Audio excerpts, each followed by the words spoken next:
اپنے لحاف کے نیچے سو کر کے 2 بجے 3 بجے تک کیا دیکھ رہا ہے؟ یہ پرائیویٹ کا گناہ ہے مسلمانوں، یہ تنہائی کی گناہ ہے، یہ ایسا گناہ ہے جو آپ کے تمام نیکیوں کو برباد کر سکتا ہے۔ آج ہمارے نوجوان اس گناہ پر ملوث ہیں، آج ہمارے نوجوان اپنی زندگی کے مقصد کو بھول بیٹھا ہے۔ اللہ رب العالمین نے اس کو کیوں پیدا کیا ہے؟ اپنی زندگی کے مقصد کو بھول گیا۔ اللہ نے اس کو کیوں پیدا کیا؟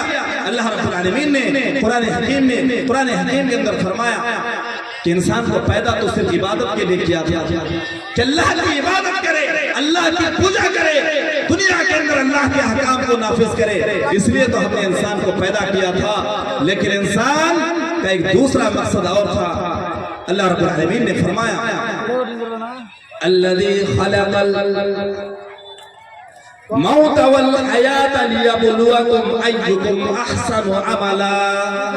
اللہ رب العالمین نے موت اور حیات کو پیدا کیا ہے۔ اللہ تبارک و تعالیٰ نے موت بھی دیا، زندگی بھی دیا ہے، اس لیے دیا ہے تاکہ جان لے، تاکہ آپ کو پرکھ لے کہ تم میں سے کون اچھا کام کرتا ہے اور کون برا کام کر رہا ہے۔ اے لوگوں، اپنی زندگی کو غنیمت جانو اور اپنی زندگی جو تمہیں ملی ہے، اب جس مقصد کے لیے تمہیں زندگی دی گئی ہے، اے لوگوں تم زندگی کے مقصد سے دور ہو رہے ہو، زندگی کے مقصد سے قریب ہو جاؤ۔ لوگوں ذرا سمجھنے کی کوشش کرو، خصوصاً نوجوانوں۔ آج کے نوجوان کے اندر نہ لباس اسلامی ہے، نہ چہرے کا وضع قطع اسلامی ہے۔ آج کے نوجوان بازار میں جا کر کے اپنا بال کی کٹنگ کرتا ہے تو ایسے کٹنگ کرتا ہے کہ فلاں پکچر کے اندر کس ہیرو نے کس طریقے سے بال کاٹا ہے، ہم آج اس کے نقش قدم پر عمل کرنے لگے۔ ہم نے آج اپنی زندگی کا اسوہ، اپنی زندگی کا نمونہ، اپنی زندگی کا آئیڈیل ہم نے کسی پکچر کے ہیرو کو بنا لیا ہے۔ مسلمانوں، نوجوانوں، اگر یہی تمہارا طریقہ رہ گیا، قیامت کے دن کیا منہ دکھائیں گے اللہ رب العالمین کے سامنے؟ نبی نے فرمایا نہا نبی صلی اللہ علیہ وسلم عن القضی، اللہ کے نبی صلی اللہ علیہ وسلم نے ایسے بال کاٹنے سے منع فرمایا کہ چہرے اپنے سر کے کسی حصے کا کچھ بال کاٹ لیا جائے اور کسی طرف چھوڑ دیا جائے، کسی طرف بڑا کر لیا جائے اور کسی طرف چھوٹا کر لیا جائے۔ اس طریقے سے بال کوئی مسلمان کے بچہ نہیں کاٹ سکتا۔ لیکن معاشرے کی طرح حالات کا آپ جائزہ لیجئے، سماج کے آپ جائزہ لیجئے، سماج کے اندر رہ کر کے آپ دیکھیے کہ کس طریقے سے آج کے نوجوان بازاروں میں جا کر کے، مارکیٹ میں جا کر کے، اور افسوس کی بات تو یہ ہے کہ آج کے والدین بھی اس طرح کا ہے، اپنے چھوٹے چھوٹے بچے کو لے جا کر کے نائی کے پاس لے جا کر کے اس کو اس طرح کا بال کٹوا کر کے لا رہا ہے تاکہ اس بچے کی چھوٹے سے ہی اس کو بگاڑنے کی فراق میں لگا ہوا ہے۔ مسلمانوں، آج ہمیں غیر کوئی برباد نہیں کر رہا ہے، آج فلسطین جل رہا ہے، ہمارے دل میں کچھ بھی محبت نہیں۔ ہم کون سے نوجوان کس کو اپنے آئیڈیل بنائے ہیں؟ آئیڈیل بنانا کس کو ہے؟ کس کو بنانا ہے آئیڈیل؟ آئیے ایک حدیث آپ کے سامنے رکھتا ہوں، کس کو اپنی زندگی کا آئیڈیل بنا رہا ہے، کس کو دیکھ کر کے اپنی زندگی کا وضع قطع چینج کرنا ہے، کس کو دیکھ کر کے لباس پہننا ہے، کس کو دیکھ کر کے اپنی زندگی گزارنی ہے۔ ذرا اس کے سننے کے لیے آپ حضرت مصعب بن عمیر رضی اللہ تعالی عنہ کا وہ واقعہ مختصر سے آپ کے سامنے میں رکھنے کی کوشش کرتا ہوں۔ حضرت مصعب بن عمیر رضی اللہ تعالی عنہ ایک بہت ہی مالدار گھرانے کا لڑکا تھا، اس کا باپ بہت ہی مالدار تھا۔ حضرت مصعب کے بارے میں بیان کیا جاتا ہے کہ ایک مرتبہ جو کپڑا پہن لیتا 2 مرتبہ نہیں پہنتا، اس کو دوسری مرتبہ اپنے بدن پر نہیں چڑھاتا، ایک مرتبہ جو خوشبو لگا لیتا اس کو دوسری مرتبہ خوشبو نہیں لگاتا۔ اتنے مالدار گھر کے لڑکا تھا، ابھی وہ اسلام نہیں لایا تھا، لیکن ایک مرتبہ ایسا ہوا کہ اللہ کے نبی صلی اللہ علیہ وسلم کے مجلس میں حاضر ہو گئے اور اسلام لے کر کے آ گئے، جس کی وجہ سے اس کے گھر والے مخالفت کو کر گئے اور کہا کہ اے مصعب بن عمیر اگر تم نے اسلام کو نہیں چھوڑا تو تم کو گھر سے نکال دیں گے، تم کو گھر سے باہر کر دیں گے۔ حضرت مصعب نے خوشی خوشی قبول کر لیا، اگر تم نے یہی فیصلہ کر لیا ہے کہ ہم کو گھر سے نکال دے گا ورنہ اسلام چھوڑنا پڑے گا، میں گھر چھوڑ سکتا ہوں، میں اپنی ماضی کی زندگی چھوڑ سکتا ہوں، میں عیش و آرام چھوڑ سکتا ہوں، میں اپنی جائیداد کو چھوڑ سکتا ہوں، میں وہ نیا نیا لباس چھوڑ سکتا ہوں، وہ خوشبو چھوڑ سکتا ہوں، لیکن اسلام جو ایک مرتبہ دل میں داخل ہو جائے اس کو میں چھوڑ نہیں سکتے۔ حضرت مصعب بن عمیر نے ماں باپ کو چھوڑ دیا، اپنے گھرانے کو چھوڑ دیا، مال دولت کو چھوڑ دیا، زندگی کے تمام عیش و آرام کو چھوڑ دیا، نبی کی غلامی کرنے لگے۔ حضرت مصعب کے بارے میں سنو اے نوجوانوں، حضرت مصعب کے بارے میں بیان کیا جاتا ہے جب ان کی انتقال ہوتی ہے، جب ان کی وفات ہوتی ہے، اس وقت حضرت مصعب کو ڈھانپنے کے لیے بڑا سا کفن بھی نہیں ملتا، پیر ڈھپ رہا ہے، سر کھل جاتا ہے، سر ڈھانپ رہا ہے، پیر کھل جاتا ہے۔ اے نوجوانوں، کس کے لیے انہوں نے زندگی کے اتنے عیش و آرام کو تیگ کر دیا، چھوڑ دیا، ساری چیزوں کو پیچھے دفن کر دیا ہے؟ اے لوگوں، ذرا ہمیں اس بات کو سمجھنے کی کوشش کریں کہ نوجوان آج کس میدان میں جا رہا ہے۔ وقت چونکہ زیادہ نہیں ہے ورنہ میں آپ کے ایک ایک بگاڑ میں آپ کے سامنے پیش کرتا۔ اب جو اس عنوان کا تیسرا سکھ ہے وہ ہے ذمہ دار کون؟ آج جو معاشرے کے ہمارے بچے، ہمارے نوجوان بگڑ رہے ہیں، اس کا ذمہ دار کون ہے؟ آپ کو میں قرآن و حدیث کی روشنی میں چند ہی منٹ میں سمجھانے کی کوشش کروں گا اس کی ذمہ دار کون ہے۔ آئیے میں ایک حدیث میں آپ کے سامنے پیش کرتا ہوں۔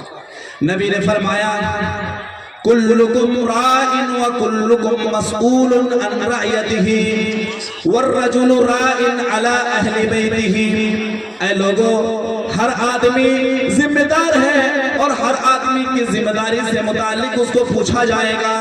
ایک آدمی اپنے گھر کے ذمہ دار ہے اور اس کو گھر کے بارے میں پوچھا جائے گا کہ تمہارے ماتحت میں تمہارا نوجوان بیٹا تھا، تمہاری نوجوان لڑکی تھی، تو نے اس کی پرورش کس طریقے سے کیا تھا، تو نے اس کی پرورش کس طریقے سے کیا تھا۔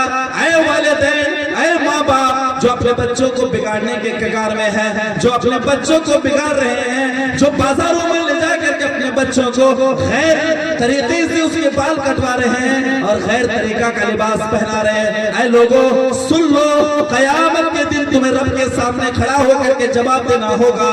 اللہ نبی فرماتے ہیں الا کلکم راء وکلکم مسئول عن رعیتہ، تمہیں تمہاری ذمہ داری سے متعلق سوال کیا جائے گا۔ اگر گھر کے ذمہ دار ہے تو گھر کی ذمہ داری کے متعلق سوال کیا جائے گا، اگر گاؤں کے ذمہ دار ہے تو گاؤں کی ذمہ داری سے متعلق سوال کیا جائے گا، اگر پورے پنچایت کے ذمہ دار اللہ تم کو بنایا تو تم کو پنچایت کی ذمہ داری کے سوال کرنا کرے گا، سارے لوگوں کو تم کو جواب دینا پڑے گا۔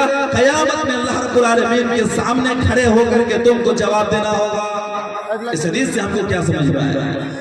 اس حدیث سے ہم کو سمجھ میں آیا اگر ہم باپ ہیں تو بیٹے کی ذمہ دار میرے اوپر ہے، اگر ہم گاؤں کے منڈل ہے تو گاؤں کے جتنے بھی لوگ ہیں سب کے ذمہ داری میرے اوپر ہے کہ گاؤں کے نوجوان اگر شرابی ہو رہا ہے، گاؤں کے نوجوان اگر جواری بن رہا ہے تو کل قیامت کے دن اللہ رب العالمین ہم سے سوال کرے گا، ہم سے پوچھے گا کہ تم کو گاؤں کا منڈل بنایا گیا تھا، تم کو گاؤں کا سردار بنایا گیا تھا، گاؤں کا مکھیا بنایا گیا تھا، یہ دیکھ کر کے کہ گاؤں کے اندر جو برائیاں ہو رہی ہے وہ ساری کی ساری برائیاں ختم ہوگی۔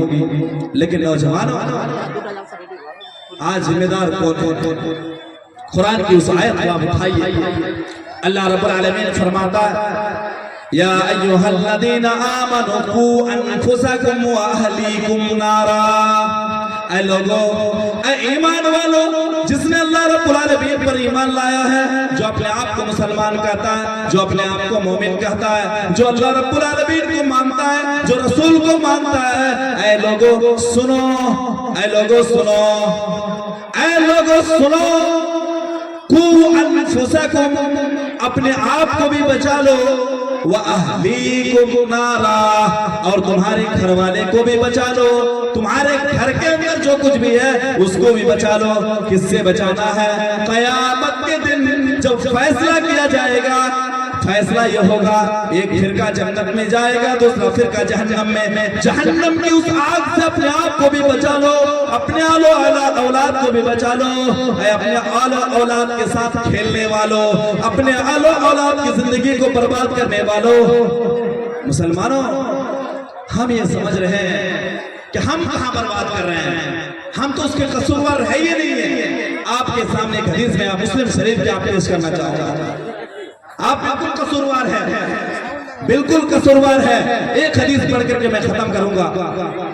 آپ اپنے آپ کو سمجھتے ہیں میرا بیٹا تو بگڑ گیا، میرا بیٹا تو چلا گیا، ہر باپ کو شکوہ ہے اپنے بیٹے کے، لیکن ہمیں نے بگاڑا ہے، کیونکہ نبی کریم صلی اللہ علیہ وسلم نے تو فرمایا، اللہ کے نبی صلی اللہ علیہ وسلم فرماتے ہیں ما من مولود الا یولد علی الفطرہ فابواہ یحفظانہ او ینصرانہ او یمجسانہ۔ اے لوگوں، ہر بچہ اسلام پر پیدا ہوتا ہے، جو بھی بچہ پیدا ہو جائے دنیا کے اندر، جو بھی بچہ آتا ہے وہ اسلام کے اندر پیدا ہوتا ہے، چاہے وہ ہندو کے گھر میں پیدا ہو، چاہے وہ مسلمان کے گھر میں پیدا ہو، چاہے کسی سکھ کے گھر میں پیدا ہو، کسی یہودی کے گھر میں پیدا ہو، لیکن ہر بچہ اسلام پر پیدا ہوتا ہے۔ پھر اس کا ماں باپ اس کو بدل دیتا ہے۔ ماں باپ جس کو مانتا ہے اس کو ماننے کے لیے کہتا ہے۔ ماں باپ اگر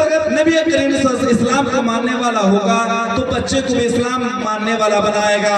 ماں باپ اگر یہودیت کو مانتا ہے بچے کو بھی یہودیت سکھاتا ہے۔ ماں باپ اگر نصرانیت کو مانتا ہے تو وہ بھی اپنے بچوں کو نصرانیت سکھاتا ہے۔ اے لوگوں، ماں باپ ہی بچے کو بگاڑنے والا ہے اور ماں باپ ہی بچے کو سکھانے والا ہے، تو بچے کا سب سے بڑا ذمہ دار ہم ہی ہے، اور ہم سے قیامت کے دن سوال کیا جائے گا۔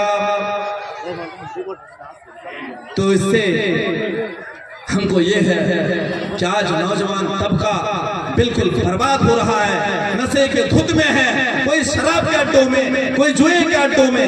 اس طریقے سے نوجوان آج دین سے دور، کب تک دین سے دور بھاگو گے نوجوان؟ تمہارے سامنے مثال ہے کہ نوجوانی کی عمر میں کتنے لوگ ایکسیڈنٹ ہو کر کے دنیا سے چلا جاتا ہے۔ نوجوانوں، آج سے اپنے دل پہ ہاتھ رکھ کے ٹھان لو، ہم بھی مسلمان ہیں، ہمارے پاس ایک سیکنڈ کی بھی گارنٹی نہیں ہے کہ ہم اپنی زندگی کا ایک سیکنڈ گارنٹی نہیں دے سکتے ہیں۔ کس بات کی غرور ہے، کس بات کی گھمنڈ ہے، کس بات کو آپ کو اتنا اکڑ رہے ہیں؟ اس لیے اپنی جوانی کی جو عمر ہے اس کے بارے میں اللہ تعالیٰ آپ سے اسپیشلی سوال کرے گا۔ اللہ تعالیٰ آپ سے پوچھے گا، اس پکڑ سے بچنے سے پہلے ہم کو دنیا کے اندر ہی سمجھ جانا ہوگا، سیدھے راہ پر آ جانا ہوگا۔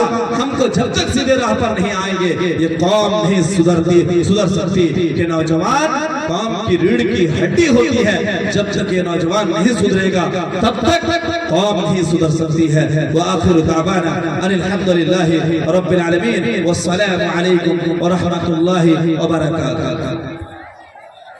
ماشاءاللہ، شکرا، جزاک اللہ۔